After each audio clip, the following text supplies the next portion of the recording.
Assalamualaikum warahmatullahi wabarakatuh. Halo para pendengar podcast, apa kabar kalian hari ini? Semoga sehat selalu ya. Sebelum memulai podcast kali ini, ada baiknya saya sebagai host memperkenalkan diri saya terlebih dahulu. Perkenalkan, nama saya Muhammad Reza Marista dengan NIM 22103 11038 dari jurusan Teknik Mesin, dan di sebelah saya ada Kiki Padilla dengan NIM 22103111056 sama nih jurusan teknik mesin juga sama kayak Reza. Nah, pada podcast kali ini kita kedatangan dua narasumber yang sangat spesial nih. Bisa diperkenalkan diri dulu nggak sih narasumbernya? Boleh dari Mas. Izin masuk, nama saya Raffi Indrajati dengan NIM 2210311052 dari Teknik Mesin juga. Nah, di sebelah saya ada Kenalkan, nama saya Muhammad Hisham Haidar Al-Ghazi dengan NIM 22103 11067 dari Teknik Mesin juga. Kira-kira nih, Mas Piki, pada podcast kali ini kita ngebahas apa sih? Nah, kali ini kita mau ngebahas tentang hidroponik nih. Menarik banget nih. Coba gimana? Jadi hari ini kita akan buat podcast yang membahas tentang hidroponik.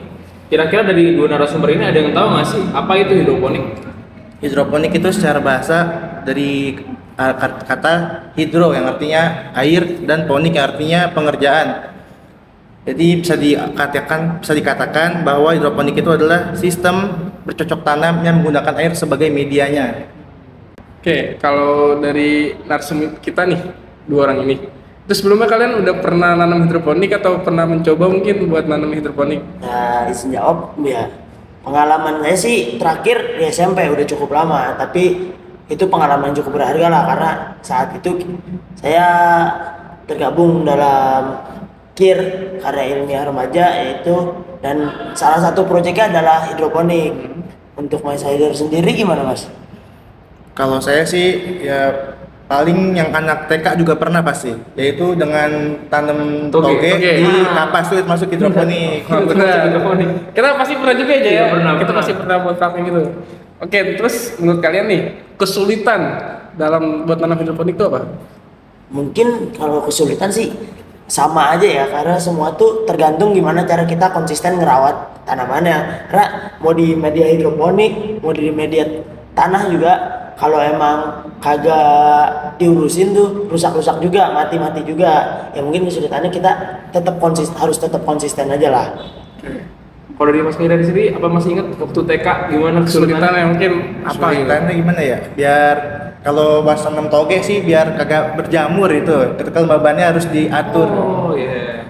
Oke.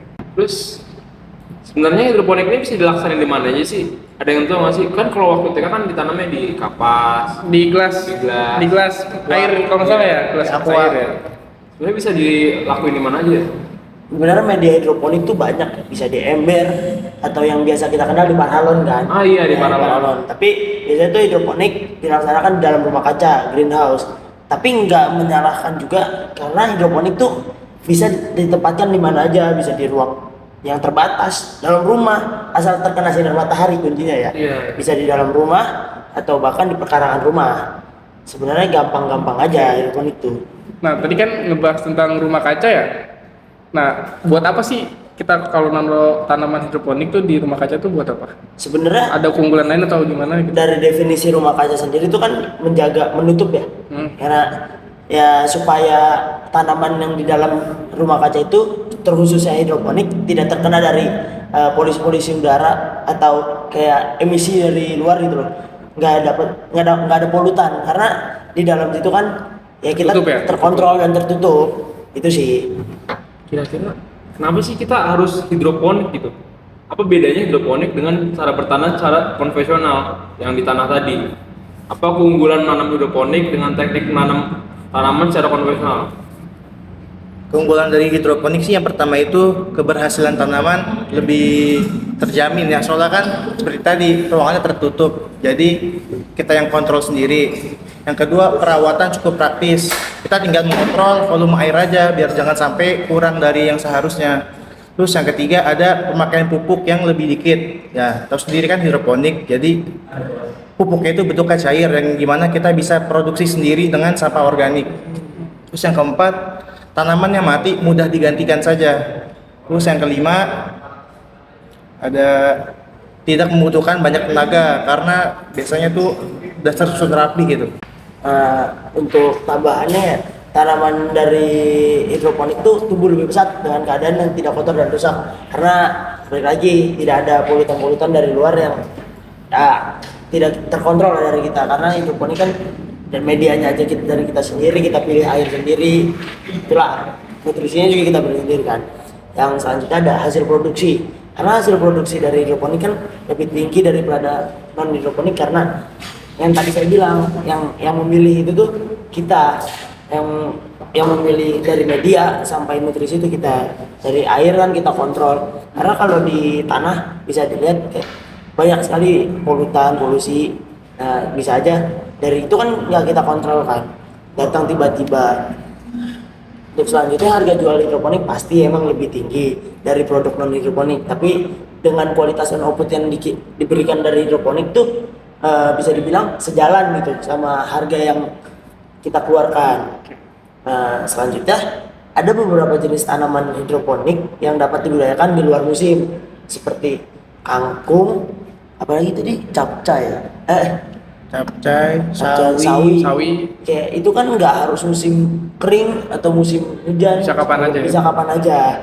Karena yang kayak gitu tuh kita udah nanam nih, mau langsung makan juga bisa karena biasa dijadikan buat lalapan. Nah, sayuran cepat lah. Lagi kalau hidroponiknya kan tanam di air ya, jadi nggak kotor, terawat ya karena polusi yang tadi dibilang Raffi. Iya, bener banget karena tanah kan biasanya kita ngelihat kalau ada sayur ada tanahnya kotor ya, kotor. Anggapnya kotor, tapi belum tentu tanahnya kotor kan. Iya. Kita anggapnya gitu karena kita di dalam air, ya udah langsung makan aja nggak kelihatan. Bisa langsung dipakai sambal dong buat lalapan. Bener banget. Enak tuh. Selanjutnya yang tidak ada resiko eksternal, balik lagi kayak kebanjiran, erosi, kekeringan atau ketergantungan dalam kondisi alam. Nah, yang tadi saya bilang juga semua tuh dikontrol sama kita sendiri. Kalau dalam hidroponik tuh gimana cara kita merawatnya atau bahkan cara memilih airnya, nutrisinya kita yang pilih. Gak ada nutrisi kalau yang namanya di tanah kan ada faktor eksternal kayak cacing, sebenarnya bisa jadi faktor tambahan. Nutrisinya juga kalau di tanah kan bisa dikontrol. Dari alam langsung. Dari alam langsung, benar. Karena kena penyakit akar ya. Iya, nggak ada yang tahu kan. Nah, selanjutnya yang terakhir mungkin tanaman hidroponik itu dapat dilakukan dalam ruang yang terbatas. Yang seperti saya tadi bilang, mau di dalam rumah, asal terkena matahari atau di pekarangan rumah pun sekalipun. Jadi bisa kan kalau kalian pernah lihat tuh hidroponik tuh yang susun bertingkat tuh. Iya. Itu namanya hidroponik vertikal. Iya. Itu tuh bisa dibilang salah satu pemanfaatan ruang yang terbaik lah yang bisa dilakukan saat ini yang susah. Oke. Nah, tadi kan banyak banget ya keuntungannya ya. Nah, cara sistem kerja dari hidroponik sendiri tuh gimana? Kenapa bisa sebanyak itu keuntungannya? Cara kerja hidroponik sebenarnya cukup sederhana ya. Pertama, kita hanya cukup nyediain bahan makanan yang dalam bentuk cairan larutan atau mineral yang nanti ditaruh di air media tanamnya. Kemudian juga dengan hidroponik ini kita bisa ngisi ruang yang sempit dengan banyak tanaman yang seperti tadi dibilang sistem vertikal itu. Jadi lahan cuma 2 meter bisa setara dengan lahan 10 meter di konvensional. Di tanah biasa. Iya. Kemudian dari Raffi Nambahkan mungkin sistem dari tanaman hidroponik ini harus bebas pestisida ya, sehingga tidak ada serangan hama dan penyakit. Karena yang namanya air kalau kena pestisida pasti tercemar sangat cepat kan. Ya mungkin selanjutnya ada aeroponik. Kayak keunggulan dari aeroponik tuh kayak itu tuh bentuk modifikasi dari hidroponik terbaru. Tanaman itu diletakkan secara di atas styrofoam hingga airnya menggantung itulah. Seru sekali pembahasan kita Iya, ini. betul. Jadi gimana nih para pendengar podcast? Apakah kalian udah tertarik dengan nanam cara hidroponik ini? Wah, kalau saya sih ya tertarik banget ya. Apalagi keuntungannya yang kita dapat banyak juga ya. Nggak cuma sedikit loh. Tadi banyak mulai dari lahan yang terbatas bisa, terus tidak terkendala oleh iklim dan sebagainya itu saya tertarik sih. Podcast ini sangat banyak insight-nya. Jadi Ya, betul. mungkin kita bisa mengakhiri podcast ini. Ya mungkin terima kasih buat semuanya yang udah dengar. Terus terima kasih juga buat narasumber narasumber. kita. Sama-sama. Ya mungkin terima kasih narasumber. Dadah. Oke guys.